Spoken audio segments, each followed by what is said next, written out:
Focus रहे तो शादी हो गया, दैट डजंट मैटर, शादी नहीं हुआ दैट डजंट मैटर, ठीक है। कुछ लोगों का अभी तो शादी नहीं हुआ तो आधा आधा शादी हो चुका है, उससे और दिक्कत गर्लफ्रेंड है उससे और दिक्कत। ना, मेरा शादी 17 नवंबर को हुआ और अक्टूबर 2024 में रेलवे का वो वैकेंसी ऐड हुआ और 17 नवंबर 2024 को मेरा शादी था। और उसके बाद मैं शादी हुआ 10-15 दिन एंजॉय किया भी मैं। 15 दिसंबर से मैं लगा, उसके बाद मैं गेट 2025 भी दिया, ऑल इंडिया रैंक 3 लाया। अच्छा, तो वो फैमिली का सपोर्ट के बिना हो नहीं सकता था ना सर। 1-1.5 महीने में मैं गेट भी निकाल लिया। मुझे इस साल पता था जो इस साल मैं एक सब्जेक्ट नहीं छोड़ सकता हूँ, क्योंकि लास्ट 5-6 साल के टॉपर्स हैं। तो मैं डीएच मुझे पढ़ना था, फिर मुझे पता ही चला था मैं कैसे करूँ, समझ नहीं आ रहा था। फिर मैं आपका वाला जो वो लेक्चर निकाला, एक एक करके आराम से उसको शिद्दत से देखा और मुझे सारा क्लियर हो गया। और welcome Nimesh Chandra. Nimesh Chandra all India rank 1, that is, सुनने में मिस्टेक मत करना, ऑल इंडिया रैंक 1, जिसको हम स्कूल में फास्ट बॉय कहते थे, ठीक है। तो ये पूरा इंडिया का फास्ट बॉय है, यूपीएससी इंजीनियरिंग सर्विस 2025 का। तो निमेश, कैसा लगा तुमको जब रिजल्ट देखा और सबसे पहले अपना नाम? सर सबसे पहले तो मैं ये कह रहा, जो एग्ज़ाम देने के बाद तो मुझे लग रहा था जो शायद मैं लिस्ट में होऊंगा या नहीं होऊंगा, लेकिन लग रहा था जो लिस्ट में तो होऊंगा, लेकिन कभी ये नहीं सोचा था जो मैं रैंक 1 हो सकता हूँ। तो मैं तो जैसे स्क्रॉल कर रहा था तो मैं सोचा जो मैं बीच से देखूंगा, लेकिन जैसे स्क्रॉल किया जो मेरा पहला नंबर पे नाम था, वो मैं शॉक्ड रह गया। मुझे लगा ये कैसे हो सकता है। तो अब आप देख रहे हो कि जैसे बंदा कॉन्फिडेंट होना चाहिए कि रैंक 1 आ गया, वो पीछे जाके नाम ढूंढ रहा है ठीक है, क्योंकि स्ट्रगल इतना लंबा होता है कि ये जो भरोसा करना मुश्किल होता है। yes, तो क्या तुम क्या throughout the life topper थे कि नो स्कूल सर, में? No sir, throughout the life topper नहीं था। लेकिन जैसे जैसे रिस्पॉन्सिबिलिटी आज जैसे कॉलेज से निकला, तो उसके बाद कोई जॉब नहीं था, टारगेट था जो रेलवे जाना है, और प्रिपरेशन का तैयारी करने लगा। फर्स्ट अटेम्प्ट में सक्सेस नहीं मिले, सेकेंड अटेम्प्ट में जाके फिर इंजीनियरिंग सर्विसेज क्लियर हुआ, लेकिन इंजीनियरिंग सर्विस क्लियर होने के बावजूद भी रेलवे की वैकेंसी समय हटा दी गई थी। तो ये एक जो है चुनौती का विषय हो गया था बीच में कि रेलवे बंदा का पहले ऑल इंडिया रैंक 14 था, और ऑल इंडिया रैंक 14 का मतलब होता है कि रेलवे मिल ही जाएगा ठीक है, अब गारंटेड रहता है रेलवे मिल जाएगा, लेकिन रेलवे ही हट गया। अब ऐसे टाइप का कांड भी हो गया था। अब देखो ये सब एक्सटर्नल इन्फ्लुएंस है लाइफ में, कुछ हम कर नहीं सकते। जो आपके हाथ में कंट्रोल है कि भाई तुमने रेलवे अभी दिया, अभी फोड़ दूंगा, अभी मैं आ गया ठीक है। एग्जैक्टली सर, वही। जो पहले से सोचते, देखो मेरे बारे में तो मेरा जब तक बारी आया तब तक रेलवे हट गया, हटा दिया। ठीक सर है। प्रीलिम्स का एग्जाम होने के बाद 2020 का प्रीलिम्स का एग्जाम के अगले दिन ही नोटिफिकेशन आता है जो रेलवे का वैकेंसी चला गया, रेलवे भर से चला गया। तो ये देखो कितना शक का बात होगा कि बंदा पूरा प्रिपरेशन किया, पूरा प्रिपरेशन करके एग्जाम देने जा रहा है और पता चल रहा है कि रेलवे हटा दिया गया। तो कितना हार्ट ब्रेकिंग ये न्यूज़ होता है। लेकिन ये सब हार्ट ब्रेकिंग होने के बाद भी फाइनली बंदा हारा नहीं। Yes sir. और मैं बता दूं मैरिड भी है, ठीक है, उसके बाद भी एयर1 हासिल कर लिया ठीक है। तो मतलब एक तो तुमने नौकरी कर रहे हो, आईएएस ऑफिसर ऑलरेडी हो, एक तो तुम्हारा शादी हो चुका है, पर्सनल लाइफ है, उसके बाद भी इतना कैसे पढ़ाई कर लेके एयर1 बन गए? सर मेरा लाइफ में मेरी वाइफ का जो मेरे सक्सेस में मेरी वाइफ का कंट्रीब्यूशन काफ़ी ज़्यादा है, और वो भी मैकेनिकल इंजीनियर है। वो अभी एनटीपीसी में काम कर रही है। तो हम दोनों मिलके टारगेट किए जो भी बहुत must crack Indian railways engineering services करना है। तो हम दोनों बहुत साथ साथ लग के प्रिपरेशन चालू किए, बट अनफॉर्चुनेटली उनका फाइनल मेरिट में नहीं नाम आया, बट इंटरव्यू उन्होंने दिया था, फाइनल मेरिट में नहीं अच्छा। नाम आया। तो क्या तुम लोग एक ही बैच में थे मेरा का जब क्लास था? एग्जैक्टली एक बैच में थे सर। अच्छा अच्छा अच्छा। तो तब पता नहीं चला, तब बताया नहीं, ठीक है।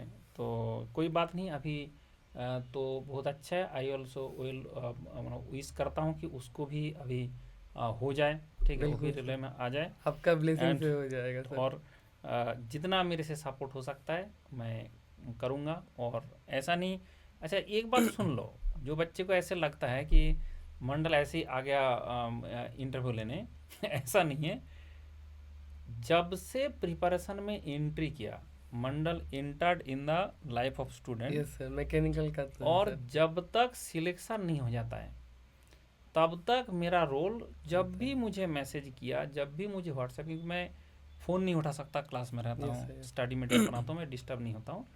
बट जब भी मुझे लोगों ने मैसेज कर दिया कि सर ये बारा मुझे मटेरियल चाहिए, एक दिन के अंदर सर सब आ जाता है, ठीक है। एक दिन से भी पहले आ जाता है। कभी आप बिजी रहते हैं तो एक दिन हो जाता है, हाँ, और कुछ क्वेश्चन भी पूछते हैं तो उसका भी रिप्लाई आ जाता है तुरंत में। अब ये जो चीज़ है, पूरा देश में जितना भी मैकेनिकल इंजीनियर है, जिसको भी ज़रूरत पड़ता है, चाहे स्टडी मटेरियल का ज़रूरत हो, चाहे कुछ भी ज़रूरत हो, ऐसा नहीं कि कोचिंग कर रहे थे, कोचिंग तो कब का ख़त्म हो गया। हाँ सर, ठीक है, 2018 में। 2018 में कोचिंग ख़त्म हो गया, लेकिन अभी तक ये जो हमारा जर्नी रहता है कि स्टूडेंट का, कि मैं ये नहीं कि करता हूँ कि भाई मेरा जिम्मेदारी था कि मैंने कोचिंग में वाले पैसा लिया, मुझे कोचिंग वाले पैसा दिया, तो उसके लिए मेरा जिम्मेदारी बनता है। वो मेरा जिम्मेदारी नहीं है, जिम्मेदारी होता है जो मोरल रिस्पॉन्सिबिलिटी, स्टूडेंट मेरे पास क्यों आया था कि उसको सिलेक्शन चाहिए। सिलेक्शन चाहिए था। अब जब तक वो सिलेक्ट होकर अपना लाइफ में सेटल नहीं हो जाता है तब तक मैं हूँ। उसके बाद हमने ग्रुप भी बना रखा है इसका, यस सर। कि जो भी है, जो भी जैसे क्वालिफाई होता है उसको हम सारे बाद में ऐड कर देते हैं। Add। कि आप जो है जो हमारा जो पुराना स्टूडेंट है, जो भी है, सब लोग वहाँ पे है, दे विल ऑल्सो गाइड की क्या करना है, क्या करना है। कुछ भी अगर प्रॉब्लम होता है, आप वहाँ पे अगर पोस्ट करेंगे बिल्कुल तो सर। डेफिनेटली लोगों ने हेल्प कर देता है। तो ये सब जो चीज़ है कि हम लोग ऐसे सिस्टम बना रखा है, कम्युनिटी बना रखा है कि भाई हम खुद भी ग्रो करना चाहते हैं, और खुद जो हमारा जो स्टूडेंट है वो एक कम्युनिटी बन के ग्रो करे। एंड मेरे तरफ से क्या होता है कि जब तक सिलेक्शन होके, जब तक जो सिलेक्शन तो बंदा का कितना बार हुआ है यस सर। ठीक है तो कितना बार सिलेक्शन हुआ है उसका अंत नहीं है। आईएएस भी बन गए, उसके बाद आईएएस एक बार बने, फिर रेलवे चला गया, फिर रेलवे आ गए, फिर आईएएस बनना है, फिर ठीक है आई एम देयर।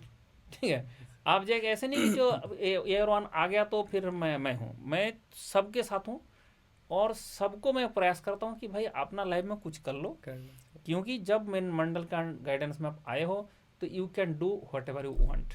ठीक है, और एक बात मैं बता दूं, जो रेलवे एक इतना बड़ा ऑर्गेनाइजेशन है, मैंने वहाँ पे कुछ ही महीना रहा एक साल भी मेरा नहीं हुआ था पूरा, और वो मेरा ज़िंदगी का हिस्टोरिकल मिस्टेक था कि रेलवे छोड़ के आ जाना। तब लग रहा था जब मैं छोड़ रहा था कि मैं बहुत अच्छा कोई काम कर रहा हूँ, बट नाउ पता चल गया कि भाई नहीं, वो बहुत हिस्टोरिकल मिस्टेक वाला डिसीजन लिया है। तो ऐसा डिसीजन कोई ना ले। रेलवे अगर मिलता है, इनिशियली आप जब जाएंगे तो आपको बहुत कुछ सीखना पड़ेगा। तो जैसे आपको लग रहा है ना कि अभी जो आप पढ़ रहे थे लोड, उतना लोड अभी भी रहेगा। अच्छा, वो ठीक मेंटेन है, रहेगा भाई कंटिन्यू। सीखना पड़ेगा ना, तो इतना बड़ा है, बड़ी इतना पूरा ऑर्गेनाइजेशन स्प्रेडेड सर। है, और उसका जो कानून है, लॉ है, वो पढ़ना पड़ेगा, क्या क्या होता है। यू आर ऑफिसर, आप ऐसे कोई भी बात नहीं कह सकते मुझे पता नहीं था। सही बात है। आप ऑफिसर है ना, कि ऐसे जो वर्कर है वो बता सकता है भाई मुझे नहीं पता था, बट यू आर ऑफिसर, आपका मतलब ये रिस्पॉन्स कभी नहीं बोल सकते मुझे नहीं पता था। सर आपके वर्क पे पूरा लोगों का जान वो रहता है, जो कुछ हाँ, भी हो सकता है कुछ भी हो लोग। सकता है, तो इसके कारण क्या था, ऑल रिस्पॉन्सिबिलिटी आपके ऊपर है। हाँ, आपका पावर भी खतरनाक है। Yes sir. 5 टाइप का चार्जशीट दे सकता है।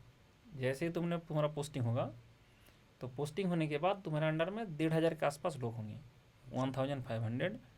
अब 1500 लोगों को मैनेज करके काम कराना इतना आसान काम नहीं है। सही बात है। तो रेलवे ने जुगाड़ बना के रखा है कि काम ना करोगे जो तुम्हारा असाइन था, तो तुमको चार्जशीट दे देंगे। तो वो 5 टाइप का चार्जशीट होता है, that is removal from the service भी तुम्हारा अंडर में होता है, that is the highest chargesheet जो दिया जा सकता है। ठीक है, तो मतलब क्या होता है कि तुम ऐसे नहीं होगा कि तुम्हारे अंडर में कोई आदमी है और बदतमीजी करे, काम नहीं करूँगा, काम उसको करना ही पड़ेगा। ठीक है, तो इसके कारण अब दूसरा होता है कि रेलवे इतना बड़ा ऑर्गेनाइजेशन है, तो सारा डिपार्टमेंट, सारे मतलब समझने में ही बहुत टाइम लग जाता है, और ऐसे कुत्ता का तरह घुमाया जाएगा, आज यहाँ कल वहाँ, पूरा देश तो घूम लोगे, अच्छा। पूरा कंट्री। जैसे मेरा भी शादी हो चुका था अच्छा तब, सर। तो मेरा वाइफ ने बता दिया था मैं जिंदगी में घूमने नहीं जाऊँगी यार। ठीक है, इतना घुमाया गया, इतना घुमाया, एक सिटी में 3 दिन हुआ, फिर बोरी बिस्तर पैक करो फिर चलो। दूसरा जगह। फिर किसी में गए, कभी मैक्सिमम हम लोग एक सिटी में रुके 7 दिन। अच्छा। दैट इज मतलब चलते मैक्सिमम। फिरते रहना होता चलते ही रहना है और सिर्फ बैग पैक करो और जाके उठ जाओ फिर चल। अच्छा, ट्रेन में एक तो हमारा ट्रेन में सीट मिलता है, लेकिन ट्रेन में मान लो सीट नहीं मिल रहा है, है। तो हमारा जो ट्रेनिंग सेंटर है उससे हमें सैलून कार्ड दे देंगे। सैलून कार्ड मतलब पूरा कोच, पूरा कोच स्पेशल पूरा फॉर कोच जाओ तुम ऑफिसर। लोग, पूरा ऑफिसर जो है हम लोग तो तब से 14 लोग, अच्छा एक पूरा कोच दे दिया, जाओ तुम लोग लेके जाओ। उसमें किचन भी है, ठीक है, उसमें वो ये भी पूरा एक बेडरूम होता है। अच्छा तो जो बेडरूम है उसमें मैं और मेरा और एक फ्रेंड था जिसका शादी हुआ था, अच्छा ये दोनों दोनों जो ये है ये लोग उसमें रहते थे। हमारे लिए पूरा सीट था उसमें, इसका 20 सीट होता था उसमें। अच्छा अच्छा एक एक है पूरा बेडरूम, पूरा बेड एक है तुम्हारा किचन, वो पूरा सब कुछ रहता है उसमें। मतलब पूरा घर टाइप का पूरा अंदर में घर है। है उसमें। हमारा एक जो ये भी है जो रेलवे का कुक है, अच्छा कुक भी दिया हुआ रेलवे का है। कुक है। उसके बाद वो सारे सब्जी खरीद रहे हैं, खाना बना रहे हैं, ठीक है, वो सर सारे कर रहे एंजॉय हैं। करते फिरते पूरे चलते एंजॉय है, हैं। हमारा कोई दिक्कत नहीं। जैसे ट्रेन से उतरना भी नहीं है, सारा फैसिलिटी अंदर सारा में ही है। फैसिलिटीज अंदर अंदर ही है। तुमको कुछ कुछ भी हमें नहीं करना होता था। सुबह खाना चाहिए, वो बंदा के खाना दे रहे हैं, ठीक है। जो लंच चाहिए, डिनर चाहिए, जैसे हमारा लंच वहाँ पे हो जाता था जो जहाँ पे हम ट्रेनिंग करने जाते थे। ठीक सर। डिनर चाहिए वो करा देगा, ठीक है। उसके बाद पूरा जो नहाना धोना सब कुछ सब उसके वहाँ अंदर सब का है। अरेंजमेंट है। तो उसको सैलून कार कहते हैं। अच्छा तो ऐसे सैलून कार आपको, जैसे आप बड़े पोस्ट में चले जाओगे, चीफ मैकेनिक इंजीनियर बन जाओगे, तब आपको खुद ही मिलेगा। अच्छा खुद ही मिल जाएगा। हाँ, अगर थोड़ा सा और बड़े पोस्ट में चले जाओगे तो तुमको सेल्फ प्रोपेल मिलेगा। सेल्फ प्रोपेल का मतलब होता है दैट इज़ बेसिकली एक ट्रेन। अच्छा एक उसका इंजन है, एक उसका कोच है। कुछ है। तो वो जा रहे हैं, जो बड़े ऑफिसर जाता है ऐसे ही अच्छा जाते हैं। वो ट्रेन के साथ कि साथ ट्रेन में कब जाएंगे वो जाएंगे, वो सब में नहीं है। उसका हाँ, स्पेशल अलग ट्रेन। अलग ट्रेन ठीक है। तो ऐसे जो जो मतलब वो जो एक ऑरा है ना, और सबसे बड़ा जो मुझे लगा वहाँ पे कि हम तो काम करते रहता है कि हमारा बहुत ज़्यादा रिस्पॉन्सिबिलिटी रहता है, काम रहता है, लेकिन जो फीमेल है, जो तुम्हारा फैमिली है, जैसे तुम्हारा वाइफ है, उसका तो इनफाइनाइट मतलब सारा दिन कहीं पे चीफ गेस्ट बन रही है। अच्छा काफी ज्यादा किसी मतलब प्रोग्राम में जाके चीफ गेस्ट बन रही है, किसी में जाके लेक्चर दे के आ रही है, कहीं पे इनोग्रेशन करके आ रही है, वही करते रहेंगे। काफी मतलब काफ़ी काफ़ी रिस्पेक्टफुल रिस्पेक्ट, रहता क्योंकि है। तुम इतना बड़ा ऑर्गेनाइजेशन और इतना सारी जगह में स्प्रेड है ना। तो आप देखा ना, रेलवे का बहुत सारे कॉलोनी रहता है। कॉलोनी में कोई प्रोग्राम हो रहा है, अब कॉलोनी में प्रोग्राम हो रहा है, ऑफिसर तो काम कर रहा होता काम है, कर आ रहा नहीं है, आ पाएगा। नहीं पाएगा। तो उसका वाइफ हो गया चीफ गेस्ट, अच्छा ठीक मतलब है। अच्छा है, मतलब बोर नहीं हो रहे हैं, पूरा बोर भी एकदम नहीं हो रहा लाइफ है एंजॉय हो और रहा है। लाइफ एंजॉय हो रहा है। दूसरा होता है पूरा रिस्पेक्ट के साथ चल रिस्पेक्ट रहा के है। साथ। तो ये सब जो लाइफ है, तुम्हारा जो बच्चे हैं वो सब है, सब जानते हैं कि ये हमारा ऑफिसर का बच्चे है, मतलब every one will give you respect. मतलब वो एक अलग ही दुनिया है जो मैं मतलब एक्सप्लेन नहीं कर पाऊंगा ठीक है। वो जो दुनिया है, अब क्या है कि तुम कितना एंजॉय कर पाओगे, क्योंकि तुम्हारे पास तो काम रहेगा, तुम काम ज़्यादा रहेगा। एंजॉय नहीं कर पाओगे। मेनली वो एंजॉयमेंट फैमिली का ही होता है। बट तुम किस लिए खुश हो कि भाई मुझे तो कोई रिस्पॉन्सिबिलिटी नहीं है, सही बात है। सारे तो चल ही रहा है, सारा तो सारा चल अपने रहा आप हो है। रहा है, सारा तो ऐसे ही हो रहा है। तो उसके सही बाद बात। घर मिला, बांग्लो मिला, बांग्लो का सफाई करने के लिए लोग हैं, बांग्लो का गार्डन बनने के लिए लोग हैं, ठीक है। पीछे गाँव आउट हाउस रहता है, कोई काम करने वाले लोग हैं, सबको तो सब तो लोग रहते हैं। तो मतलब आपके लिए क्या होता है कि आपको पूरा फ्री कर दिया जाता है फ्रॉम ऑल एस्पेक्ट। हाँ, जो आप फुल्ली आप अपना फोकस हो फुल्ली काम फोकस करो। करो, आप काम करो, बट काम सफिशिएंट मतलब जम के करना पड़ता है, उसमें कोई डाउट नहीं है। बिल्कुल यू सर। आर मतलब जो कुछ भी होगा तुम ही रिस्पॉन्सिबल हो ठीक है। मिनिस्ट्री को लेटर लिखना सीखना ढंग से, यस सर। ठीक है।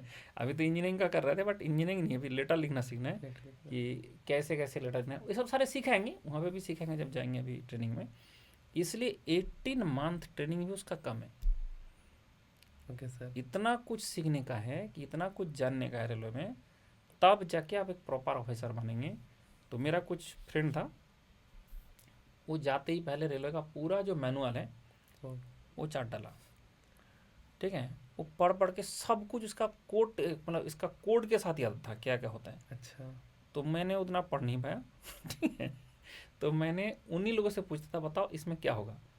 तो वो लोग एकदम तुरंत बता देंगे, इसके बाद ये होगा, इसके बाद ये होता है, इस तरह से होता है। तो इसलिए मैं सजेस्ट करूँगा कि तुमको भी और बनना है, जो मैं नहीं उस टाइप का, कि मैनुअल चार्ट पूरा डालना। मैनुअल जो है तुम्हारा चाटना कि भाई रेलवे में क्या क्या करना है, what is your responsibility, what is your limitation, ठीक सर। कैसे काम होता है, क्या होता है। जब एक बार सीख जाएंगे, उसके बाद देश में जो भी ऑर्गेनाइजेशन है वहाँ पे रेलवे का लोगों को सबसे ऊपर पोस्ट दिया जाता है। अच्छा। मेरे साथ 14 आदमी थे, 14 मैं एक निकल गया, हम्म। 13 अभी भी हैं। है सर्विस। उस 13 का अभी मुझे लगता है 3 है रेलवे में, 10 लोग जो है डिप्यूटेशन में मिनिस्ट्री है, में है। और डिफरेंट डिफरेंट जगह में और इंडिपेंडेंट पोस्ट है। एक बना है CBO, चीफ विजिलेंस ऑफिसर, अच्छा, ठीक है। ये तो सर फिर एक काफ़ी बना है मतलब। स्टेट का, 4 स्टेट का ट्रांसपोर्ट का हेड। तो ये सब जो चीज़ है ऐसे ऐसे, तो अभी मैंने कितना दिन बोल रहा हूँ, मेरा तो 2007 बैच था, अच्छा, अभी 2026 है, लगभग लगभग 18-19 साल में। 18-19 साल का है। हाँ हाँ। अब तो यही चीज़ 18-19 साल में इस लेवल पे ऐसा हो गया, 20 पार हो जाएगा हम्म। तो ये सब और बड़े पोस्ट में चले जाएंगे। एक तो DRM बन जाए, ठीक है। DRM का जो होता है, पोस्ट होता है, दैट इज इक्विवेलेंट, उसका कॉन्स्टिट्यूशन में exactly same as chief minister. अच्छा। दोनों का कॉन्स्टिट्यूशन में जाए, तुमको अभी जो अपॉइंटमेंट लेटर मिलेगा हम्म। उसमें प्रेसिडेंट ऑफ इंडिया का साइन रहेगा। ये सिर्फ रेलवे वालों को मिलता है, अच्छा सर। IAS में, और किसी को नहीं मिलेगा। तो जैसे हमें ज्वाइन किया तो Yes, sir. प्रेसिडेंट का साइन Sign. किया हुआ है। अगर हमें रिमूवल फ्रॉम द सर्विस करना था प्रेसिडेंट। तो प्रेसिडेंट का साइन करना पड़ेगा, पहले प्रेसिडेंट को समझाना पड़ेगा क्यों। जब तक वो साइन नहीं करेंगे तब तक नहीं। तब तक, मतलब एक ही चीज़ में वो साइन करता है, दैट इज करप्शन, बाकी किसी में नहीं किसी करता में है। कर- कि आप कोई भी कंडीशन में ऐसे ऐसे कि बंदा को रिमूवल फ्रॉम द सर्विस कर दोगे तो किसी के साथ लड़ाई होगा तो कर देंगे, कर देंगे वो तो फिर ठीक ये है। हो तो जाएगा। उसके लिए वो प्रेसिडेंट के पास जाना पड़ेगा, उसके पास फाइल जाएगा, उसने चेक करेंगे कि हाँ हमारा बंदा का सही गलती है कि उसको रिमूव करना सब किया, तभी करेंगे। Okay sir. मतलब तुम्हारा जो यू शुड बी, मतलब एज ए प्रेसिडेंट, ठीक है। तो तुमको जो वहाँ पे ये करना है, that is like a president. तो ये सब जो चीज़ है ये लोगों को पता नहीं है। अब लगता है रेलवे एक नौकरी है, भाई रेलवे नौकरी थोड़ी है, वो पूरा पूरा एक जिंदगी है भाई। वो पूरा की जिंदगी है, रेलवे एक नौकरी थोड़ी है। और हमने उसको छोड़ के आ गए। ये जो है मुझे अभी भी लगता है कि कौन सा मतलब पगला कुत्ते ने काटा था कि आप ऐसे छोड़ के आ जाए, ठीक है। लेकिन मेरा एक पैसान था कि मुझे पढ़ाना है, यस सर। और IAS बनने के मैं छोड़ने के बाद अभी तक 200 से ज़्यादा स्टूडेंट को मैंने उस रेलवे में भेज चुका हूँ। अच्छा सर, बहुत बड़ा मोर अचीवमेंट देन है सर। 200, जैसे दैट इज 186 कुछ था, इस बार का मिला के 200 हो जाएगा। तो मतलब इतना लोगों को मैंने रेलवे में भेज चुका भेज हूँ। के तो मैं तो खुद वहाँ पे नहीं हूँ, बट मेरा स्टूडेंट जो है पूरा रेलवे धूम मचा रहा है। ठीक है, पूरा मैकेनिकल डिपार्टमेंट में धूम मचा रहा है। तो ये जो चीज़ है ये एक अलग वो अलग अलग सेटिस्फेक्शन है सेटिस्फेक्शन है सर, कि उसका भाई मेरा कंपेयर नहीं है। मेरा मतलब स्टूडेंट है जाके धूम मचा रहा है। अभी भी तुम भी जाओगे, बाकी जितना भी है, जितना भी रेलवे में जा रहा है यस सर। वो सारे ही मेरा स्टूडेंट है।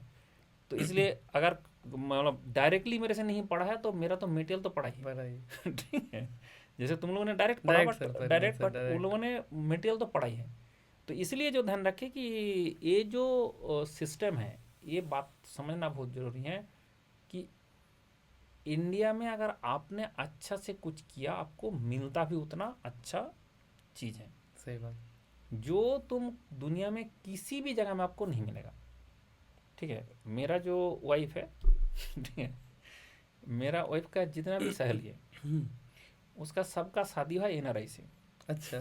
ठीक है, तो इसको लगता है कि मैंने एक बेवड़ा से शादी कर लिया। इसको लगता है कि मैं नहीं यहाँ पे पढ़ा हूँ। तो मैंने बताया कि देखो यहाँ पे आपको काम वाली मिल रही है, यहाँ पे आपको जो है घर साफ करने वाले मिल रहे हैं, ऐसे तुमको बाहर में कहीं मिलेगा? कहीं नहीं सर, वहाँ तो तो ये सब नहीं है ना। तो ये जो चीज़ है उसका एक्सट्रीम जो लेवल है तुमको रेलवे में मिलेगा। पूरा बांग्लो पियन, उसका जो है गाड़ी ड्राइवर, ठीक है, उसका गार्डन बनाने के लिए लोग हैं। No, that is a very मतलब जो मिलता है लोगों को, वो मतलब सोचा नहीं जा सकता कि ऐसे भी हो सकता है। ठीक है, ऐसे भी नौकरी, बट ये भी है कि रिस्पॉन्सिबिलिटी बहुत है। सही बात सर। तो हर पोस्टिंग में तुम्हारा कुछ ना कुछ ह्यूज रिस्पॉन्सिबिलिटी मिलता है, छुट्टी मिलना मुश्किल है, सब सारे तुम्हारे साथ होगा। फैमिली को पूरा फैमिली जो एंजॉयमेंट है। है they will enjoy the service. Main enjoyment उनका है। They will enjoy the service, क्योंकि हमारा जो है कि आपका तो क्या है, आपका तो ये भाई काम करते रहो, बट वो जो एंजॉय सर्विस है कि तुम्हारा जो सर्विस है, जो काम एक्चुअली इंडिया में क्या किया जुगाड़ लगाया, इंडिया में एक प्रोपेगेंडा चलाया गया, सिर्फ इंडिया में नहीं, पूरा कंट्री वर्ल्ड में बोला जा सकता है कि काम करके कोई खुश नहीं हो रहा है। ये बात तो है। तो कैसे खुश हो रहा है? दारू पी रहा है, सुट्टा फूक रहा है, मतलब पैसा बर्बाद, हेल्थ बर्बाद, जिंदगी बर्बाद करने से ही लोगों को मजा आ रहा है। ये चीज़ आप देखोगे पूरा प्रोपागंडा फैला रखा गया हिंदी मूवीज़ में। कोई भी हिंदी को छोड़ो, कोई भी मूवीज़ में, सही बात है। इंडिया का कोई भी मूवीज़ देखो, उसमें अगर ये दिखाया जा रहा है कि बंदा मतलब मज़े कर रहा है, उसमें सिर्फ दिखाया जाएगा कि वो दारू पी रहा है, सुट्टा फूक रहा है, फूक रहा है। कुछ और फूक रहा है, और मतलब ज़िंदगी बर्बाद कर रहा है। भाई तुम्हारा हेल्थ ख़राब होगा, तुम्हारा पैसा बर्बाद होगा, तुम्हारा टाइम बर्बाद होगा, तुम्हारा सब कुछ बर्बाद होगा। क्या बर्बादी ही मस्ती है, बर्बादी ही खुशियाँ हैं। नहीं सर, बिल्कुल भी नहीं। तो एक काम करने से खुशियाँ मिलना चाहिए ना। मैंने एक सब्जेक्ट एटलीस्ट 700 बार पढ़ाया हूँ, ठीक है। एक एक सब्जेक्ट मैंने 700 बार के आसपास पढ़ाया हूँ। फिर भी जब मैं पढ़ाता हूँ, कभी भी कोई बता दे कि बंदा बोर हो रहा है, अरे सर बहुत मजा आता है। क्यों नहीं मतलब अब तुम लोगों ने तो मुझे एक बार पढ़ाने के देखा ना, हाँ सर, बट उससे पहले मैंने 699 बार पढ़ा चुका हूँ। सही बात है। अब उसके बाद भी मैं 700 बार भी जब पढ़ा रहा हूँ, तब भी उतना ही मैं मस्ती से पढ़ाता हूँ। सर वो आपका पैसन है सर। इसलिए तो मुझे कभी बोरिंग नहीं होता है, मुझे कभी फील नहीं होता है, ठीक है। जैसे सैटरडे संडे लोग को लगता है कि सैटरडे संडे अरे पढ़ा रहा है, मैंने बोला मुझे उसी से मजा आ रहा है, ठीक है। हाँ, मेटेरियल बना रहा है, पढ़ा रहा है, और उसके बाद जैसे D2 क्वेश्चन आ जा रहे हैं, तो उसमें मजा है, ये जो चीज़ है उसमें हमें मजा आता है कि भाई देखो हमने ये जुगाड़ लगाया था और जुगाड़ काम कर गया, काम कर गया। ठीक है। हम एनिमेशन बना रहा है, ये देखो ऐसे करके। तो ये जो चीज़ है कि अपना काम से मस्ती मतलब ढूंढना है, ओके सर। और जिस दिन ये जो बंदा ढूंढ लिया, उसका लाइफ में कभी दुख नहीं आएगा। सही बात। अपना काम से आपको खुश होना चाहिए, काम से खुश होना चाहिए। आपका ये जो है जो प्रोपागेंडा, लेकिन दिमाग में वो जो मैट्रिक्स भर दिया, बचपन से मैट्रिक्स भर दिया ना सही बात कि है। तुम बेवड़ा बनो, तुम जो है मतलब एकदम फुल टू ये बनो, क्या बोलते हैं उसको, टुल्लू बनो। इंजीनियरिंग कॉलेज में जाके बोलते टुल्लू बनो, सुट्टा फूको, ये सब करके तुमको मजा मिलेगा। ये एक्चुअली बर्बादी है, और वो चीज़ हमने फॉलो करने लग जाता है, और उसी से हमारा क्या होता है कि तुम सारा मतलब लाइफ काम कर रहे हो, और तुम वहाँ पे तुम्हारा कोई मज़ा नहीं आ रहा है। ठीक है? अब तुम जिंदगी में दुखी रहोगे, क्या रहोगे तुम तो भाई काम करना पड़ रहा है। काम करना अब काम पड़ेगा। करने के टाइम में तुमको मज़ा नहीं आ रहा है। अब मज़ा क्यों नहीं आ रहा है? Mental problem. ये नहीं कि काम करने में मज़ा नहीं आ रहा है, भाई काम कर रहे हो, उसका रिजल्ट दिख रहा है, उसके तो मज़ा नहीं आना चाहिए। सही बात। आपका काम से देश में आपने कुछ किया, उसके कारण काम से देश का जो है कुछ ये हो रहा है, इम्प्रूवमेंट हो रहा है, क्या उसमें मज़ा नहीं आएगा? वही सर, आना बहुत चाहिए, मजा आना वो चाहिए। वो इंटरेस्ट होना चाहिए, उसमें जो है हमारा खुशियाँ आना चाहिए, पर उसमें खुशियाँ नहीं मिल रहा है। क्यों नहीं मिल रहा है? क्योंकि वो लोगों ने दिमाग में भूसा भर रखा है बचपन से, वो मतलब फिट कर दिया है मूवीज, और उसको ग्लोरीफाई किया जाता उसी है। को फीड करके गया है, और बचपन से फीड करता जा रहा है ना। फीड कर करके हमारा दिमाग में ऐसा भूसा भर दिया गया कि उससे तुमको मजा नहीं आ रहा है। ठीक है, और इसलिए मैंने चुना नहीं, ये सब मतलब मैट्रिक्स से बाहर आना जरूरी है। अपना काम सबसे पहले, आपको प्यार उसमें आना चाहिए। सही बात है। अगर उसमें प्यार आता है तो तुम जिंदगी भर खुश रहोगे। उसके बाद जो लेज़र टाइम बिताने का है, तुम कुछ और करो जो लेज़र बिताने का, लेकिन लेज़र टाइम बिताने के लिए जो है कोई गाना गाते हैं,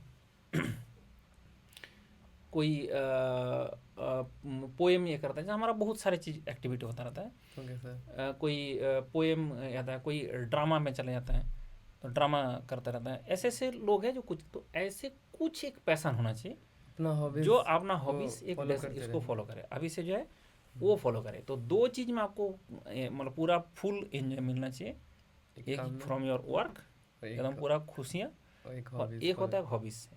उसके बाद जो कुछ भी है वो ध्यान रखे, ज़िंदगी बर्बाद करने वाला चीज़ है। सही बात। और लेकिन हमारा दिमाग में वो बचपन से जो फीड है वो निकाल के दिखाओ तुम। ठीक है, जो निकल पाया वही खुश है, जो निकल नहीं पाया वो सारा जिंदगी भर दुखे होना, अरे बहुत काम करना पड़ रहा है, अरे तेल निकल गया। ठीक है, तो ऐसे करते रहेंगे तो तुम जहाँ भी जाएंगे दुखी रहेंगे, क्योंकि जम के काम करना पड़ेगा। सही बात। अब जब जितना निकल बड़े गया, पोस्ट होगा उतना बड़े उतना ज़्यादा पावर होगा। रिस्पॉन्सिबिलिटी है। रिस्पॉन्सिबिलिटी के बिना पावर कहाँ से आएगा? तो तुम्हारे अंडर में 1400 लोग हैं, 1500 लोग तुम्हारे अंडर में काम कर रहे हैं। ये तो शुरुआत में बता रहा हूँ। शुरुआत में, बाद में जैसे तो प्रमोशन होके जाओगे, तुम्हारे अंडर में 1.5 लाख लोग भी होगा। तो फिर जो है कि तुम उस 1.5 लाख लोगों के लिए 1.5 लाख लोग को अंडर, तुम्हारा अंडर में काम कर रहा है, उनसे काम कराना है, ठीक है, और तुमको काम पसंद नहीं है। ठीक है, तो फिर तो कुछ होगा ही नहीं, फिर तो काम ही फिर नहीं दुखी होगा। रहेंगे ना। बिल्कुल सर। तो ये चीज का जो है पहले ध्यान रखे। तो सबसे इम्पोर्टेंट बात है कि मेरे सामने जो बंदा है, इसने पहले ध्यान रखे, पहले आईएएस है, उसके बाद शादी भी हो चुका है, उसके बाद जॉब भी कर रहा है। कुछ बंदे बोलते हैं मैं जॉब के साथ नहीं कर पा रहा हूँ, ठीक है, आप जॉब के साथ कर दिया ना। ठीक है, कुछ बंदा बोल रहा है मेरा शादी होगा नहीं, पर शादी होने के बाद कर दिया ना। तो ऐसा चीज नहीं है कि कोई ऐसे बहाना ढूंढा जाए वो कि नहीं मैं है इस सर। कारण से नहीं कर पाया। तुम्हारा जिंदगी का अगर प्रायोरिटी है कि मैं ये कर दूंगा, ये मैं करूंगा, तो तो कर कोई दो। भी बाउंडेशन आपको रोक नहीं सकता। हाँ, आज नहीं तो कल डिले हो सकता है, बट रोका नहीं जा सकता किसी को। सही बात है। ठीक है। तो मैं एक और निमेश तुमसे पूछना चाहता हूँ कि जी बताओ, सर। क्या तुम्हारा फैमिली एंड फ्रेंड्स का रोल है इस सिलेक्शन में? सर काफ़ी ज़्यादा रोल है फैमिली एंड फ्रेंड्स का।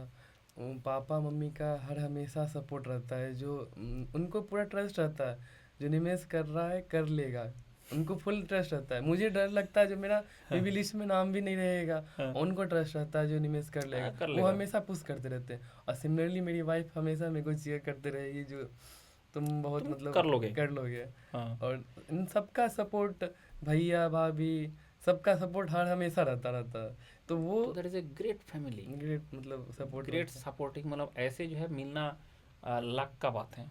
ये भी है कि है। मतलब वही that is a very, you are lucky sir, fellow. वही ना, मेरा शादी 17 नवंबर को हुआ और हम्म, अक्टूबर हम्म, 2024 में हम्म, रेलवे का वो वैकेंसी ऐड हुआ, और 17 नवंबर 2024 को मेरा शादी था। और उसके बाद मैं शादी हुआ, दस हाँ, 15 दिन इंजॉय किया भी मैं। हम्म, 15 दिसंबर से मैं लगा, उसके बाद हम्म, मैं गेट 2025 भी दिया, ऑल इंडिया अच्छा, रैंक 3 लाया। तो वो अच्छा। फैमिली का सपोर्ट के बिना हो नहीं सकता था ना सर। एक आप 1.5 महीने में मैं गेट भी निकाल आप लिया। समझ रहे हो कि बंदा को अगर जुनून है तो सब कुछ कह सकता है। यस मैंने सर। बोला ना, सब कुछ कह सकता है, जस्ट आपको थोड़ा फोकस रहना पड़ता है कि what is my objective now. Objective. तो उसमें अगर फोकस रहे तो शादी हो गया, दैट डजंट मैटर। शादी नहीं हुआ, दैट डजंट मैटर। बिल्कुल।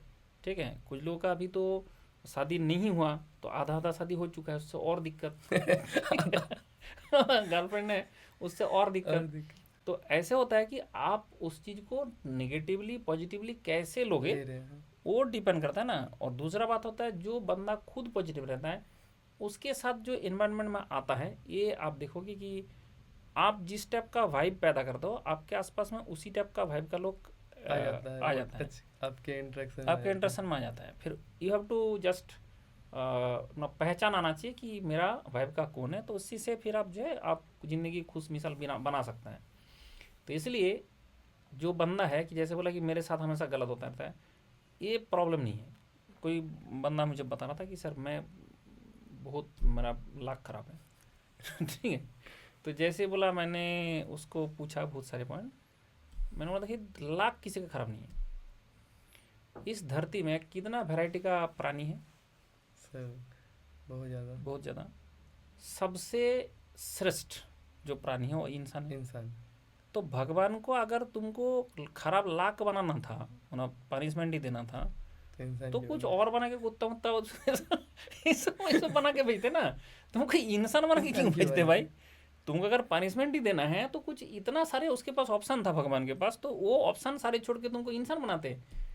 तुमने, तुम्हारा दिमाग में कुछ भूसा भर के रखो जिससे तुम दुखी हो रहो। जैसे एक दुखी का तो मैं बात बोल दिया, जॉब से लोग दुखी होता है, सही बात। वो दुख का कारण वो बचपन से जो ब्रेन में घुसाएगा वो है। ठीक है, लेकिन वो समझ ही नहीं पता कि एक्चुअली मेरा दुख का कारण दुख क्या का है। कारण क्या है? ऐसा लगता है कि मेरा जॉब करना पड़ रहा है, काम, अरे जॉब करना पड़ेगा, काम नहीं करोगे, कबूतर कभी तब तक दाना नहीं मिलता जब तक मेहनत नहीं करता। सही बात। इंसान को दाना नहीं मिल दाना मिलेगा फ्री में। तो इसलिए वो तो करना ही पड़ेगा। अब करना पड़ेगा और मैं खुश होकर कर रहा हूँ, दोनों में जमीन आसमान डिफरेंस है। Yes sir. जैसे आपने उसको करना पड़ेगा कर लिया, पड़ेगा। तो फिर तुम्हारा मतलब करना तो पड़ेगा ही। ठीक पड़ेगा। है, आप वो दुखी होकर कर रहे हो, फिर वो और दुख पैदा करेगा, पैदा करेगा। और वो नेगेटिविटी बाहर नहीं जाएगा, तुम्हारे अंदर ही आएगा। हाँ सर। उसका आउटकम भी पॉजिटिव आउटकम भी नहीं पॉजिटिव आता नहीं है, वो फेलियर ही मिलेगा। वो पिलर मिल, और उसके कारण तुम खुद का जिंदगी तो खराब हो रहा है ना। खुद का नहीं खराब ठीक है। तो पहले क्या होता था ना, जैसे मेरे पास फ़ोन आता था, एक तो मेरा फ़ोन नंबर दुनिया का सबके पास था, ठीक है। अब बच्चे को मैं बोल रखा हूँ मैं फ़ोन नहीं करना, बच्चे कम ही करते हैं, ज़्यादातर करते हैं फ्रॉड। अच्छा। ठीक है। आज ये ले लो, कल वो ले लो, कल वो कर लो, मतलब ऐसे उल्टा सीधा फ़ोन फ़ोन आता रहता है। तो पहले तो मैंने खूब गाली देता था। तो फिर मैंने देखा कि ना इससे ना मेरा बहुत एनर्जी लॉस हो रहा है। फिर मैंने जुगाड़ लगाया कि एक एआई वाला फ़ोन खरीदा। अच्छा। उसने पहले ही बताया था पोटेंशियल फ्रॉड, उसमें ठीक है, लिखा आ जाएगा। लिखा हो क्या आ जा रहा है। उसके बाद जैसे ही देखा पोटेंशियल फ्रॉड, पहले तो उठाना ही नहीं मुझे। उसके बाद जैसे ही फ़ोन को काटा और उसको उसके बाद ब्लॉक किया, रख दिया। जो नेक्स्ट टाइम से वो नहीं आया, और उससे नहीं है, दूसरा से आता है। दूसरा से ठीक है, आता फिर भी 8-10 कॉल तो रोज आ जाता है। आप बताओ, उस 8-10 कॉल से मैं अगर परेशान होने लगा, फिर तो तो हो मुझे गया। तो दिन में 10 घंटे मिलता है, तो 10 घंटे मेरा ही दिमाग खराब हो रहा है, उसका क्या जाता है? उसका क्या आता है? जो कॉल कर रहा है उसका क्या उसका जाता क्या है? आता है? तो इसलिए मैंने क्या किया, नहीं वो बिल्कुल कुछ नहीं बोलना है, सीधा तुम्हारे पास क्या ऑप्शन है, काटो, ब्लॉक करो, इसका ऑप्शन है ना। सही बात है तो सर। मुझे कैसे कोई परेशान कर देगा? कोई नहीं करेगा। जो मेरे पास दिख रहा है, और मेरा उसका वो ये सैमसंग का एक फ़ोन आया था, उसका एआई वाला, वो 24 अल्ट्रा एआई अल्ट्रा, हाँ। जो आया था, सबसे पहले वो लेके आया अच्छा। कि मुझे ब्लॉक, जो पहले पता चल जाए कि कौन है, कौन सा? पहले याद आएगा पोटेंशियल फ्रॉड, ठीक है, ठीक है, सस्पेक्टेड स्पैम। स्पैम। तो ऐसे ऐसे बहुत सारे नाम लिखा, वैरायटी लिखा आता है, और जैसे आता है तुरंत काट दिया, काट के ब्लॉक किया। एक भी मैं इरिटेट नहीं हो रहा हूँ। और कुछ लोगों का क्या होता है, तुम्हारा नंबर 200 लोगों के पास है, मेरा नंबर 2 लाख लोगों के पास है। सही बात। ठीक है। तो उसके बाद, और मेरा नंबर कब से चल रहा है, मतलब 2009 से लिया हूँ मैं। आज तक मुझे लगता है सबसे लॉन्ग जो नंबर है मेरा ही है। अच्छा। ठीक है, लॉन्ग टाइम तक। तो सबके पास जितना भी फ्रॉड है उसके पास भी पहुंच गया, जितना भी मार्केटिंग करता उसके पास भी पहुंच गया। अब वो लोग तो ट्राई करेंगे, अब इधर तो नंबर चेंज कर दो, और नहीं तो तुम जिंदगी भर तो पूरा दुखी रहो, फ्रस्ट्रेटेड रहो। तो ये सब चीज़ से आपको समझना पड़ेगा कि ज़िंदगी में मेरा ज़िंदगी को ख़राब कौन कर रहा है। ठीक है। और जो ख़राब कर रहा है उसको मतलब ये कर दो भाई, एलिमिनेट, एलिमिनेट कर दो। पूरा एलिमिनेट कर दो, बात ही ख़त्म हो जाए। तो निमेश, आप तो बहुत बात हो गया, अब हम चाहते हैं कि एकदम टू दी पॉइंट में बताया जाए यस सर।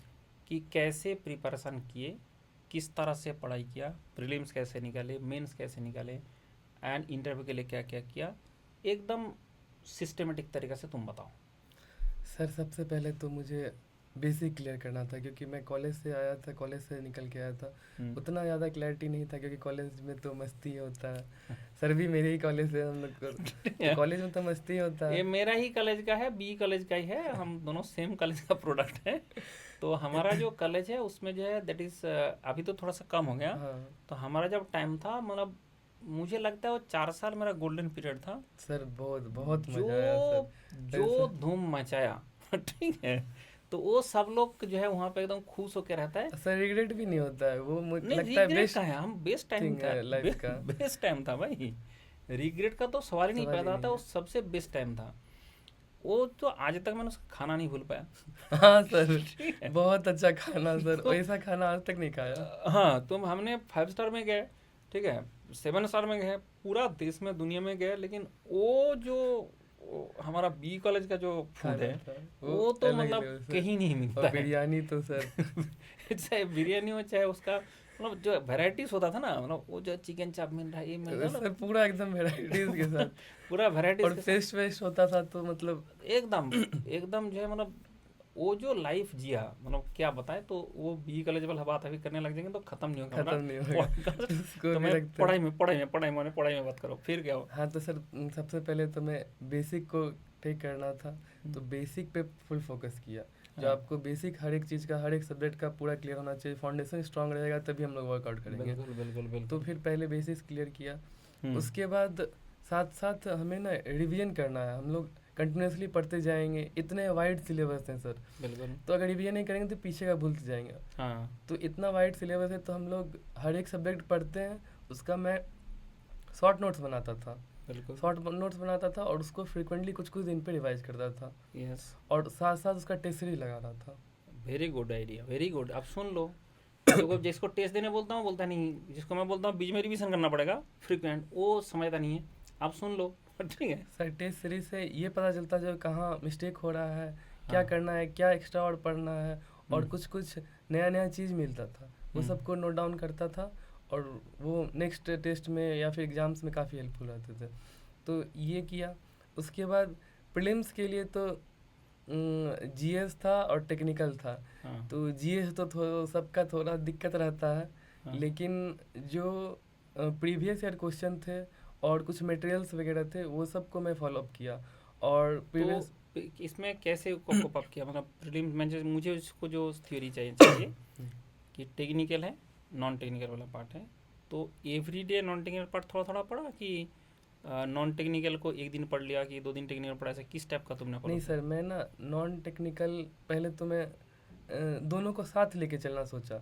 जो ये बाद में नॉन टेक्निकल करेंगे तो रह जाता है, दोनों को साथ में थोड़ा थोड़ा करके नॉन टेक्निकल हर दिन करता था। That is the best idea, क्योंकि तुम्हारा टाइम डिस्ट्रीब्यूट करना है भाई। मुझे टेक्निकल आज मैं 10 घंटा पढ़ूंगा तो 6 घंटे टेक्निकल पढ़ूंगा, 4 घंटे नॉन टेक पढ़ूंगा, ये स्ट्रेटेजी तुम्हारा सही रहा।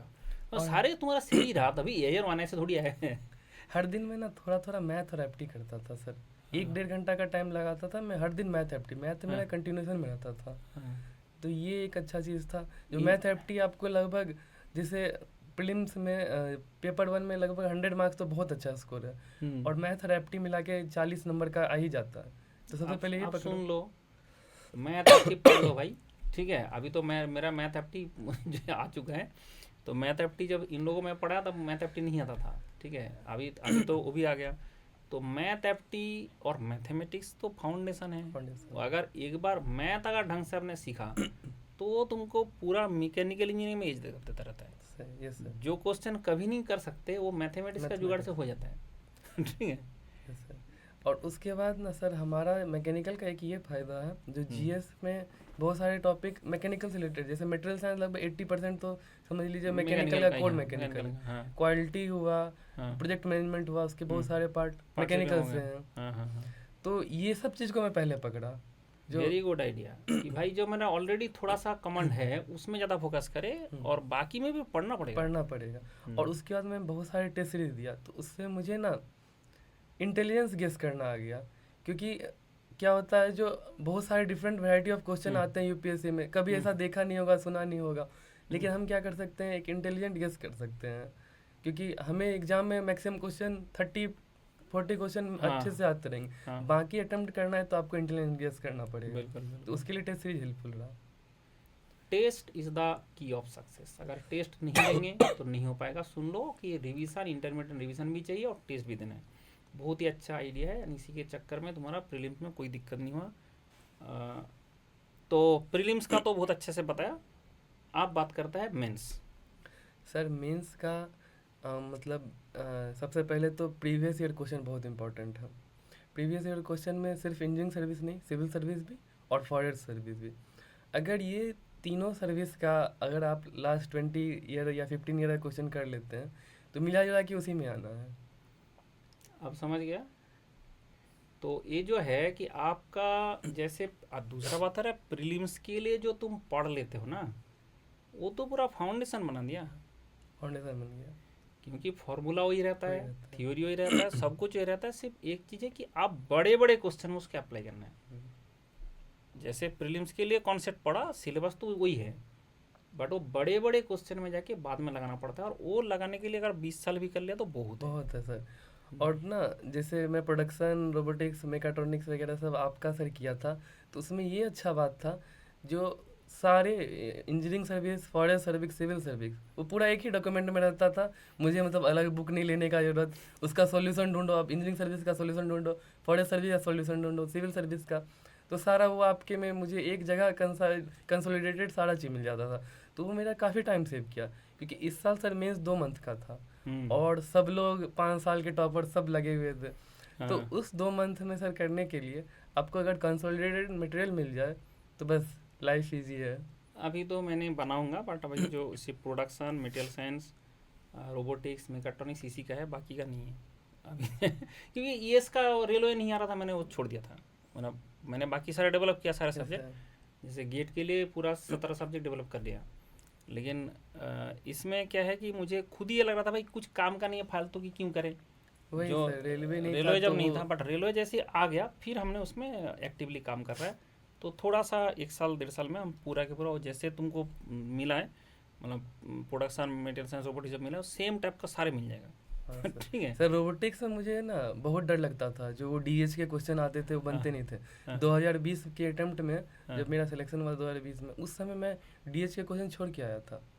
लेकिन मुझे इस साल पता था जो इस साल मैं एक सब्जेक्ट नहीं छोड़ सकता हूँ, क्योंकि लास्ट 5-6 साल के टॉपर्स हैं। हाँ तो मैं डीएच मुझे पढ़ना था, फिर मुझे पता नहीं चला था मैं कैसे करूँ, समझ नहीं आ रहा था। हम्म, फिर मैं आपका वाला जो वो लेक्चर निकाला, हाँ एक एक करके आराम हाँ से उसको शिद्दत से हाँ देखा, और मुझे सारा क्लियर हो गया। और उसके बाद मैं एक काम करता था, जो डीएच तो मतलब प्रैक्टिस करने का चीज़ है, हाँ अगर प्रैक्टिस नहीं कीजिएगा तो भूल जाइएगा। हाँ। तो लास्ट का 15 दिन में हर दिन एक एक क्वेश्चन सॉल्व करता था डीएच के, एक क्वेश्चन अच्छा उठाता सॉल्व कर लेता था। अच्छा। तो उससे पता रहता था जो अल्फा कैसे लेना है, अब बीटा थीटा कैसे कैसे लेना, लेना थीटा कैसे है, लेना। लिंक हाँ लेंथ कैसे लेना है, तो वो सब एकदम याद। और फुल मैट्रिक्स मेमोरी। का कैलकुलेशन करना, मेट्रिक कैलकुलेशन हो वो गया। सर अगर प्रैक्टिस नहीं रहेगा ना तो आप गड़बड़ हो जाता है। चार हाँ चार matrix, cos theta sine theta, वो हाँ कैलकुलेशन करने में गड़बड़ हो जाएगा, तो इसलिए हाँ। वो प्रैक्टिस करना जरूरी है। और अब भर भर के आते हैं क्वेश्चन डीएच के। डीएच के तो आता ही है इसमें तो। और वो ऐसा चीज है कि एक बार खोपड़ा में घुसा ना, हम्म, ठीक है, वो मैंने कितना मेरा खुद के लिए उसका इतना बहुत चैलेंजिंग था। किताब में भी ऐसे लिखा रहता है कि पढ़ने के किसी को समझ में नहीं आएगा क्या लिखा है।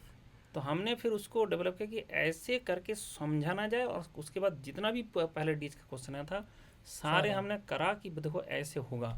फिर उसका एक जुगाड़ बनाया। तो जो भी अगर कभी इंजीनियर सर्विस का मेंस देना है तो वो डीएच वाला तो करना ही पड़ेगा। करना ही पड़ेगा सर। ठीक है। अब तो एक क्वेश्चन का 3 पार्ट होता है, एक हम्म। पार्ट में डीएच हर हर हर हर क्वेश्चन में, क्वेश्चन में दे देंगे। हर क्वेश्चन में डीएच दे तो दिया आप अगर। सेलेक्ट करना है तो आप डीएच करना ही पड़ेगा। डीएच करना ही पड़ेगा। हाँ, ये बहुत इंपॉर्टेंट है। रोबोटिक्स जो है, रोबोटिक्स हो गया, रिन्यूएबल होगा, बहुत ज़्यादा अभी बहुत इम्पोर्टेंट है सर। इम्पोर्टेंट हो जा रहा है। And interview.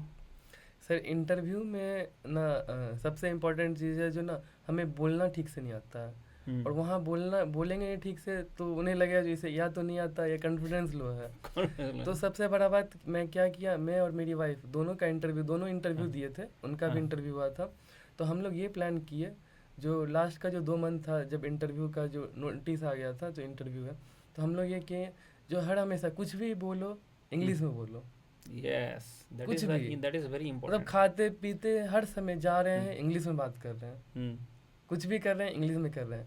तो इंटरव्यू के टाइम में ना मुझे ये नहीं लग रहा था, जो पहले मुझे क्या लगता था, मैं इंग्लिश बोल, मुझे आंसर हाँ, करना है आंसर करना है, तो इंग्लिश में इंग्लिश पहले कन्वर्ट सोचो, करना है। हाँ और उसके बाद क्वेश्चन भी ट्रिकी है तो क्वेश्चन भी सोचो, इंग्लिश भी सोचो। हाँ। और अब ये हुआ है जो मुझे सिर्फ इंग्लिश नहीं क्वेश्चन सोचना है, इंग्लिश क्वेश्चन नहीं का सोचना, रिप्लाई क्वेश्चन ही करना सोचना है। है। तो वो चीज़ हेल्पफुल रहा। इन्वायरमेंट बहुत ज़्यादा रोल प्ले करता है इंटरव्यू में। Yes sir. तो इसलिए जो भी बंदा इंटरव्यू देने जाता है यूपीएससी का, तो उससे पहले जो भी बोले इंग्लिश में बोले, चाहे कोई भी कुछ भी बोले। ठीक है। और उसके साथ साथ मैंने बहुत सारे मॉक दिए, मॉक सर, मॉक का रिव्यू लेता था, उन लोग ने जो बोले जो ये करो वो करो, उस पर मैं वर्कआउट किया, और मेरा धीरे धीरे करके काफ़ी इम्प्रूव हुआ।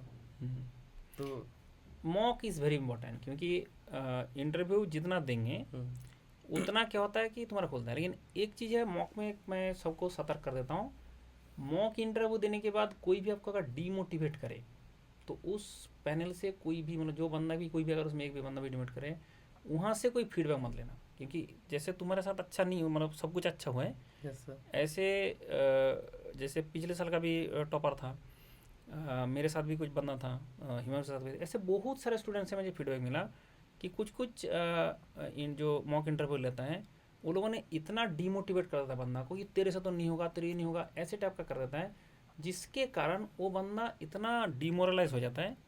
तो ऐसे टाइप का कोई अगर चीज़ आपके साथ हुआ तो आप तुरंत जो है उसको अवॉइड करें। सिर्फ कॉन्स्ट्रक्टिव क्रिटिसिज्म इज़ इम्पोर्टेंट। जैसे कोई हम भी मॉक इंटरव्यू में बैठते हैं, मैं क्या करता हूँ कि भाई उनके अंदर में क्या क्या कमी दिख रहा है हमें ढूंढो, बिल्कुल। और उसको पॉइंट आउट करो कि ये वाला तुम रेक्टिफाई करके जाना। भाई अगर वो बंदा रेक्टिफाई कर लिया, ठीक है, तो उसका क्यों नहीं होगा सिलेक्शन। बिल्कुल सर, बिल्कुल। तो मतलब हमारा क्या होता है, हमारा मॉक इंटरव्यू का ऑब्जेक्टिव होता है बट ऐसे बहुत सारे बंदे का हुआ है। अभी एक बंदा का मैंने HPCL के इंटरव्यू के लिए मॉक अच्छा इंटरव्यू ऑनलाइन अच्छा में देने के बोला वो मैडम ने इतना डिमोटिवेट का तेरे से होगा ही नहीं, और उसके बाद जाके HPCL में उसका हाईएस्ट मार्क्स मिला है। अच्छा ठीक है। अब जैसे पिछले साल मुनीस का था इस टाइप का, उसको मॉक इंटरव्यू में इतना किया कि जलील कर दिया कि जैसे तेरे से मतलब इंटरव्यू दे ही नहीं सकता, तो मतलब तेरे से कुछ होगा ही नहीं, ऑल इंडिया रैंक 1। ठीक है। तो ऐसे ऐसे होता है। तो मॉक इंटरव्यू आपको देना है, लेकिन वो भी ध्यान रखे कि आपको अगर कहीं से डिमोटिवेट कर रहा है उसको अवॉइड करना है, ये मैं बता दूंगा। बाकी जो हमारा जैसे पैनल रहता है वो रहता है बहुत ही सपोर्टिव रहता है। और यूपीएससी का पैनल तो तुमने कितना बार, 3 बार देखा कि 2 बार? 2 बार सर देखा। 2 बार देखा। तो 2 बार यूपीएससी का पैनल देखा। तो यूपीएससी पैनल जो है बिल्कुल सपोर्टिव रहता है, वो लोग बिल्कुल कुछ सर। भी ऐसे बेवड़ा टाइप का काट नहीं करता है। सर जाते के साथ आपको पूरा रिलैक्स कर देंगे, जैसे मतलब फ्रेंड है, मतलब मस्त हाँ, रिलैक्स हो जाते हैं पूरा। मतलब वो बहुत ही मतलब सपोर्टिव रहता है। तो हमने खुद इंटरव्यू मैंने भी 2 बार दिया हूँ, हम्म, तो मैंने देखा हूँ कि भाई they are so supportive person. और उन लोगों के लिए हम बच्चे को क्या करता है, बच्चे के अंदर में जो कमी है, हम्म, किसी का कम्युनिकेशन का कमी है, उसको बोलते हैं भाई इंग्लिश कर लो। किसी का भाई तुम्हारा जो स्टेट्स के बारे में थोड़ा जानकारी करो, सर तुम्हारा जॉब शेड्स के बारे में जानकारी करो। ये सब सारे हम करते हैं कि तुम्हारा कमी रह रहा है, इस सब में तुम काम करो सो दैट वहाँ पे दिक्कत ना हो। दिक्कत ना हो। That is the objective of the interview. और ऐसे कहीं पे उल्टा फीडबैक नहीं रहना चाहिए। बट इसका मतलब नहीं इंटरव्यू नहीं देना जाऊँगा, जितना भी मौक मिले सारे मौक देना है। सर वही मैं वही किया, हाँ, चुन चुन के मार्क दिया हूँ सर। चुन चुन के मौक दो, और जितना आप मॉक इंटरव्यू देंगे उतना आपका जो रिफाइनमेंट होगा। बिल्कुल और उसके जब एक्चुअल इंटरव्यू देने जाओगे तब जगह पे मॉक दे रहा है उसी टाइप का हो रहा ये सर। है। ठीक है। डर नहीं लग रहा था। हाँ, डर नहीं जब लगेगा। जब फर्स्ट अटेम्प्ट में, जब मैं 2020 वाले अटेम्प्ट में जब हम्म, दिया था तो उसमें डर लग रहा था, उसमें मौक दिया नहीं था। और अब इस बार मुझे डर नहीं लग रहा था, मैं एकदम चिल होके गया था। अब देखा कि आप जब देखो टेस्ट सीरीज देने से टेस्ट का डर भाग जाता है, यस सर। मॉक देने से इंटरव्यू का डर भाग जाता है। तो मतलब क्या होता है कि तुमको तो वही करना है वही ना, करना टेस्ट है। सीरीज देते रहना है, मॉक देते रहना है, मॉक इंटरव्यू देते रहना है, फिर जाके जब तुम एक्चुअल एग्जाम में जाओगे कोई प्रॉब्लम नहीं होता है। एंड AR1 लाना भी ऐसे कोई मुश्किल नहीं है। नहीं है। लेकिन ऐसा नहीं होता कि तुम AR1 टारगेट करके AR1 लाओगे। AR1 टारगेट नहीं करना होता टारगेट है। नहीं होता। टारगेट करना होता है कि I have to maximise my score. जहाँ से जो मैक्सिमाइज कर सकता है वो करते रहें, फिर आपको जो आना है वो आ जाएगा। आज नहीं तो कल, नहीं तो परसों, बट आएगा ही आएगा, ये गारंटेड है। ठीक है। तो मैं बहुत ज़्यादा और टाइम नहीं लूँगा, मैं सीधा बताता हूँ कि बताओ हमारा फ्यूचर एस्पिरेंट के लिए क्या टिप्स देना चाहते हो? सर फ्यूचर एस्पिरेंट को ये कहना चाहता हूँ, जो सबसे पहले तो वो अपना बेसिक इम्प्रूव करें, क्योंकि ये इतना that is very wide important. जो सिलेबस है, अगर आप बेसिक नहीं करेंगे, हर एग्ज़ाम में थ्योरेटिकल क्वेश्चन आ रहे हैं, बेसिक को करना मस्ट है। आपको न्यूमेरिकल करने के लिए बड़े बड़े न्यूमेरिकल सॉल्व करने पढ़ेंगे, अगर बेसिक नहीं क्लियर रहेगा तो आपसे नहीं बनेगा। तो सबसे पहले हमें फोकस करना है जो फाउंडेशन स्ट्रांग हो, बेसिक स्ट्रांग हो, ये करना है। उसके बाद कंटिन्यूसली रिवीजन करना है हमें चीज़ों का, रिवीजन मस्ट है सर। रिवीजन, वही बार बार मैं बोलता हूँ कि भाई मैकेनिकल में इतना सब्जेक्ट है, एक सब्जेक्ट पढ़ सारा सब्जेक्ट पढ़ के रिवीजन नहीं हो सकता। सारा सब्जेक्ट हो तुमको जो इसके अंदर में इंटरमीडिएट रिवीजन डालना ही पड़ेगा। सर बिल्कुल। ठीक है। तो नेक्स्ट, उसके लिए शॉर्ट नोट्स बना सकते हैं, मैंने ऐसा शॉर्ट किया। नोट बना सकता है, बिल्कुल शॉर्ट नोट बना के भी रिवीजन किया जा सकता है। यस। नेक्स्ट, उसके बाद टेस्ट सीरीज मैक्सिमम देना है जितना। मैक्सिमम से मैक्सिमम टेस्ट सीरीज देना है। मैं देन बच्चों को देखता हूँ जो कुछ लोग ये सोचते हैं, जो नहीं मैं पढ़ा हूँ, मेरा उतना अच्छा प्रिपरेशन नहीं है, मैं टेस्ट नहीं दूंगा। टेस्ट में रैंक 1 लाने के लिए नहीं देना है।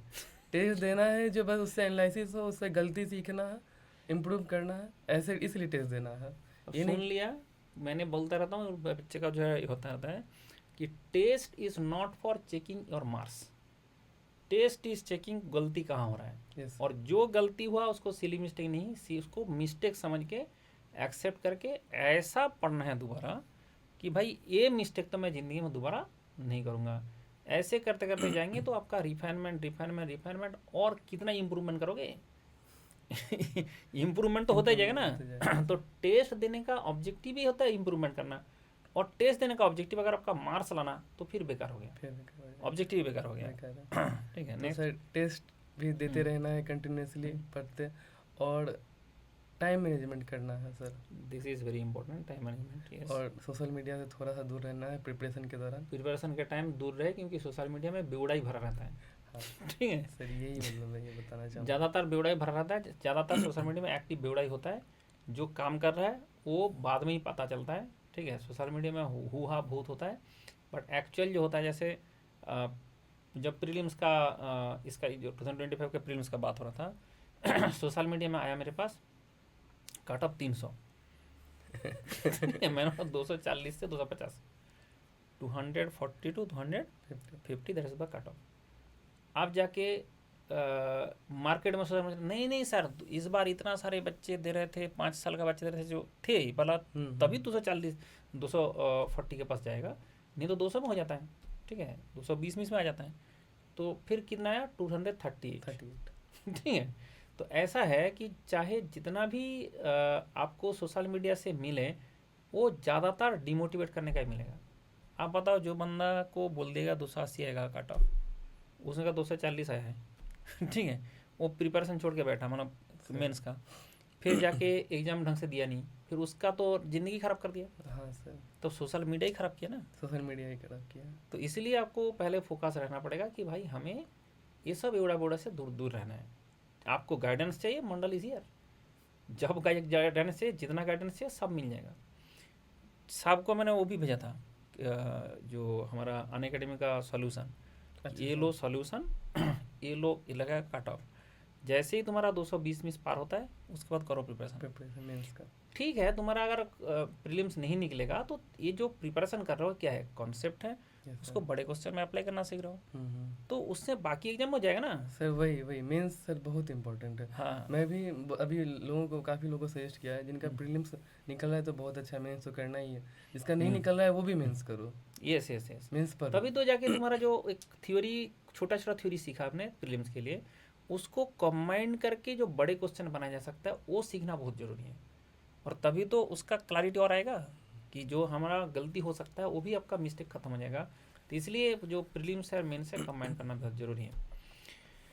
तो thank you very much, thank you Nimesh. And मुझे लगता है कि इस हमारा पॉडकास्ट से बहुत ज़्यादा आपको सीखने को मिलेगा, ज़िंदगी भी, रेलवे भी, एंड कैसे प्रिपरेशन लिया जाए।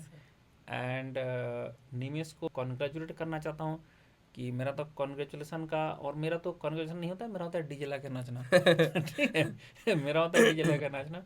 तो बंदा डीजे ला के नाचे। पहला दिन मैंने फ़ोन किया, मैंने बोला देखो अभी आने का जरूरत नहीं है, तुम पहले डीजे ला के नाच लो, पहले तो एंजॉय कर लो भाई, इतना मेहनत किया। Yes sir. उसके बाद मेरा यहाँ पे स्टूडियो है, तो तुम कभी भी आ सकते हो, कभी भी एनी टाइम।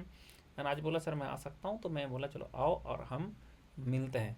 ठीक है, बहुत अच्छा लगा तुम आए सर आपसे एंड हमारा मिलके तो स्टूडेंट मतलब को गाइड किए। नहीं, मेरा तो इच्छा है कि भाई जो भी हमारा सक्सेसफुल स्टूडेंट है मिले, Yes, तो sir. दैट इज़ वही, उसी के लिए तो मैं हूँ। बिल्कुल ठीक है, और जो स्टूडेंट है उन लोगों का जो गाइडेंस मिलता है कि हमारा इसके माध्यम से, तो बहुत अच्छा है। Yes sir. ठीक है, यस सर। तो thank you very much and all the best for your next Endeavour. And मेरा विश है कि आपका जो वाइफ है उसका भी जल्दी जल्दी बिल्कुल सर। इस बार ही निकल जाए, एंड फिर दोनों पूरा रेलवे में धूम मचाए। ठीक है, चलो खुश रहो।